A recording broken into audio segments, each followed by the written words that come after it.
Well, 1 Timothy 2 is such a controversial passage, and I'm so glad that I'm here with a New Testament scholar, because I'm really I'm just an amateur. So what is Paul forbidding there, do you think? Well, let me dare make an advertisement, first of all. Okay. There's a recent commentary by Bob Yarborough, Yeah. on the PNTC series on the pastoral epistles that is especially strong in following the trace of the argument through the text. And it's one of the best treatments of 1 Timothy 2 I've seen anywhere, simply because it follows the trace. What series is that in? It's in the Pillar series. Okay, that's right. Yeah. So, by all means, if you want more exegetical detail, that's where I'd look first. And then the next thing I'd say, you can configure that as two limitations or one. I do not permit a woman to teach or have authority. Is that two things? Or is it one thing? Yeah. And syntactically, that is, according to the way the Greek sentence is put together, it's two things. But it's pretty close to one thing anyway. Yeah. That is, the authority that was exercised in the early church Right. was primarily through the word. It was not from some hierarchical structure or status. So it sounds like a church recognized word-based authority, what has come to be called a magisterial authority, a teaching authority, which seems to be the limitation that Paul has in mind, and that is in line with other texts that one finds in the New Testament. To my mind, that's the focus of the thing. Interesting.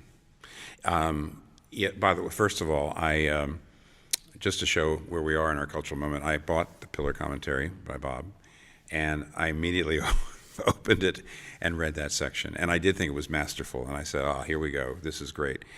And I like the fact that, here I'm speaking as a pastor practitioner. I like the fact that you say there is some debate about whether that's two things or one, and there are people, I've seen some people who, I'm convinced by what you said that it's one thing, but there are people who say it's two, and what I do at Redeemer, what I've done over the years, and it's not a popular position, is to say, Paul is forbidding something here. Something. And I'm open to anybody who may have a different opinion from me on what that is or how that works itself out.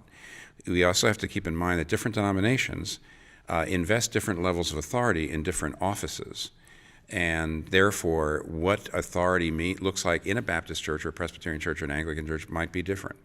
And so I'm open to that. I am not open to somebody saying there isn't anything he's forbidding, or that was not a transcultural statement, and therefore we don't have to, it doesn't bind us anymore. So, or it's just so difficult, therefore we can't know. Therefore, well, that's interesting. An awful lot of young Christians are doing that. They're throwing their hands up and they're saying, "Since I can't understand it, I'm just going to do what seems right to me."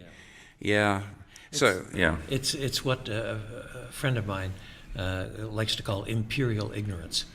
That is to say, it's the assertion that not only I don't know, but you cannot know. Right, that's a good point. And it's self-justifying too. It's really saying, what it really does is open the door to anything. To anything I want to do.